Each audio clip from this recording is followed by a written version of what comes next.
Hello, and welcome back to my page. This is Mark Jones of Blackstain Carpentry. Today I'll be making a end grain walnut cutting board out of a single piece of walnut. I was completely inspired on this build by the wood plank. I'll put a link to his video in the description. This board was about 7 foot 2 inches by 6 1/16 at 7/8 thick. Actually, it was a hefty 7/8, almost a full inch. Once upon a time, I did the math for my ideal thickness and dimensions of a end grain cutting board, because including the kerf of the saw blade. So choosing which parts of this board that I'd need, because I had about 19 inches left over. I needed 33 inches twice. I chose the piece that I wanted to keep. That's for another project. Removing the fence in order to get the cut that I want. I'm freehanding this cut. It would have been a smarter idea to either use my miter saw, which I would have had to go dig out, or go get my skill saw, which I also would have had to go dig out. Anyways, regardless, without a cutoff table, I ended up just manning through and getting the job done with my table saw. Why put away another tool? I'm using my table saw joiner jig, which I will post a link to the video that I used in the description for the jig. The guy makes a phenomenal video. I do not remember the name of his channel. I'll put it in the description. After I get two perpendicular sides, I end up finding which grain I like better. And here's the two contrasting colors. This is the other side that I came up with, and now I'm going with a basic glue up, which I've done 100 times. Now, if you look in the course of the video, I end up wearing multiple different shirts, which you can count how many days this took me. Now, I'm a union carpenter and I work every day, so I do this in my free time. So I kind of slow play it in order to just whenever I have free time. This is me every day after work. You can count how many shirts that I wear in the video. Actually, please do. I will give a thumbs up to the first person that comments that. Now this is a basic glue up, and what I always do is I always use these C-clamps to align the wood a little bit better. A lot of people use cauls. As you can see there, 33 inches, a little hefty, so I can true up the sides. I'm just shy of 12 inches, which I wanted 12, and again, the hefty 7/8. One thing I don't have that is one of my next projects is a cross-cutting jig. I asked my dad to help me cross-cut some of these on the rip fence. Now I cut all of them at a 1/2 inch heavy, so it's about, an 1.5 inch heavy, which is just shy of 1 9/16 inches, because I'll eventually run these through the planer. I'll talk more about that later in the video. I am cutting each and every one of these to 1 9/16 inches, as I said, and with the kerf of the blade, to get the dimensions I need 17 rips in order to get what I want once I send it through the planer. But what I did was I took 12 inches minus the thickness of my wood, which at this point was about 3/4, minus an 1/8 inch per cut, and I need about 17. I think I have 18 cuts in this 33 inch piece of wood, if my math was correct. I don't exactly remember, but if I'm wrong, please comment that I'm a liar in the comments. Once again, without a cutoff table, I'd like to thank my dad for giving me a hand with this, just to keep all the pieces of wood in order, because I want to keep the grain pattern so that I know which piece goes where. Once I find the proper orientation, I'm going to start on the glue up. Now, this is my first time using bar clamps, which I have to recommend for everyday use going forward. This was amazing. Someone sent these to me. I'd never tried them out before. I've used bar clamps on different projects before, but never on a cutting board. This kept everything in line. It was pretty remarkable and awesome. I've stressed time and time again that Type-Bond 3 is really the only one to use for cutting boards because it's waterproof, water resistant, non-toxic, and food safe. Type-Bond 2 is water resistant and food safe and non-toxic, but it doesn't say it's food safe. It is food safe, but on the label it doesn't say it's food safe, and Type-Bond 3 says it's food safe.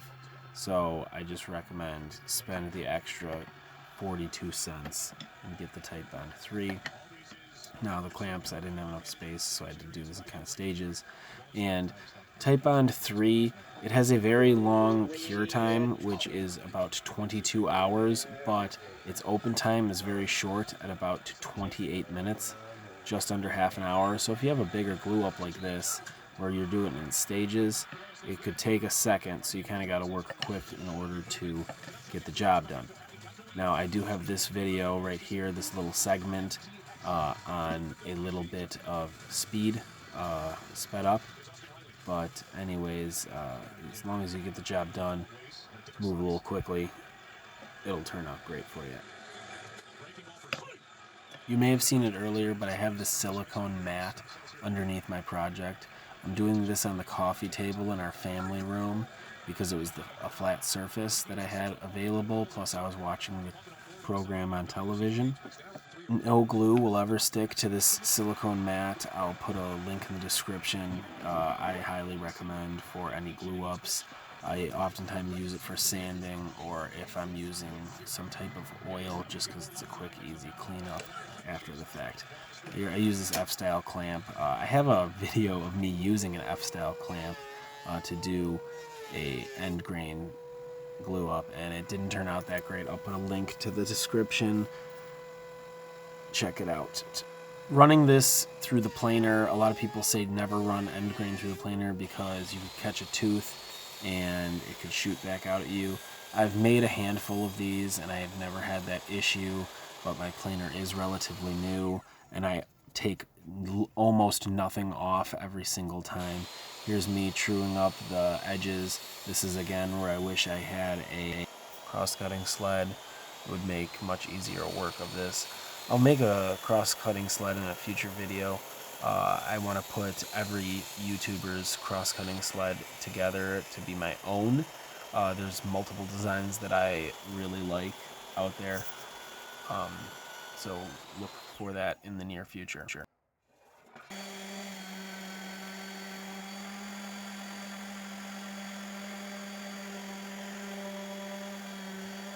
Anytime I use my planer, I end up start sanding with 180 grit sandpaper because I get about 120 finish right out of the planer. So right here, I'm just kind of making sure I give it a once over before I ended up routing the edges. I don't want to sand any farther than 180 because if I go any higher, it's difficult to get any marks that the router might leave later on.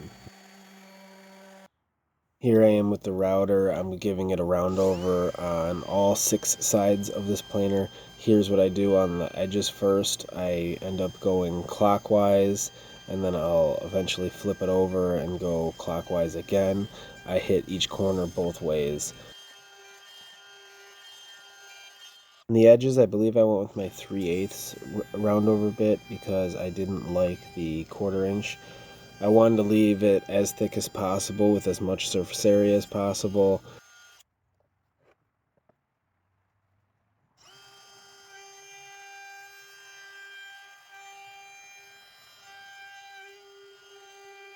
Couple burn marks here I end up sanding later, which is why I stopped sanding at 180 grit.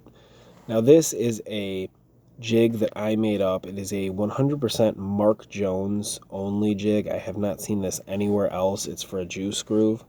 It's an adjustable juice groove jig. I made it out of 1/2-inch plywood. I'm gonna end up making a video on this with I'm gonna remake it out of 3/4 because this was just an idea I had.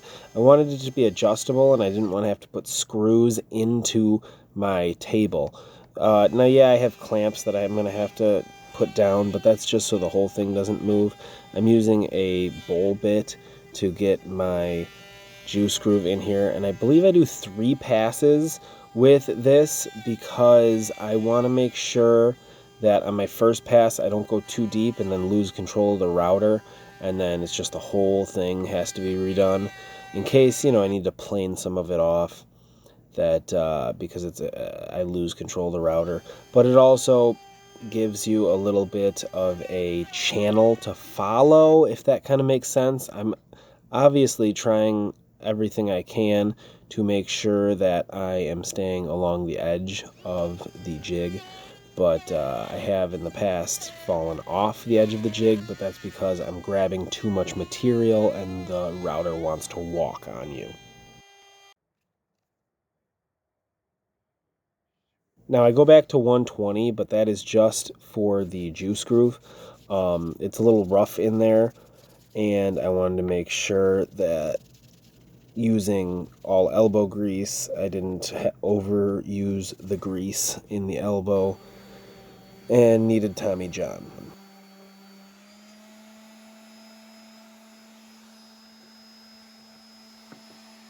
I don't think I show it here, but I know that I sanded up to 220, which is not my finish for end grain, not my finish sanding for end grain, but here I am raising the grain. No, I think I went to 320 actually on this before raising the grain, because I do finish with 400 after the grain has been raised.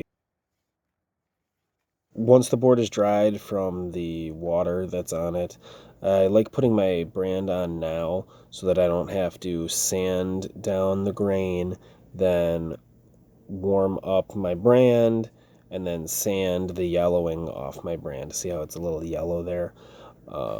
Just to clean it up a little bit. So here, I think this was actually the next day because the sun's back out and it looks like I'm in the same clothes. Anyways, I have a couple of boards that I did all at once, and I finished all my end grain boards to 400, but 320 inside the juice groove or handles that I may have. Why do I finish my end grain boards to 400?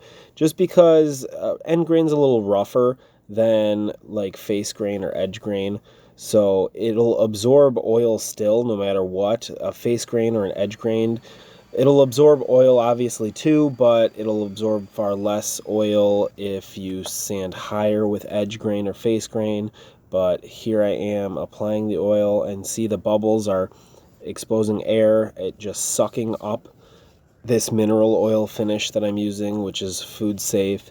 Now, you can also, a lot of people use mineral oil because it's cheap. You can also use Odie's oil. Odie's oil is 100% food safe. You can eat out of the jug. But anyways, this is the final product. Like, subscribe, check out the links in the description.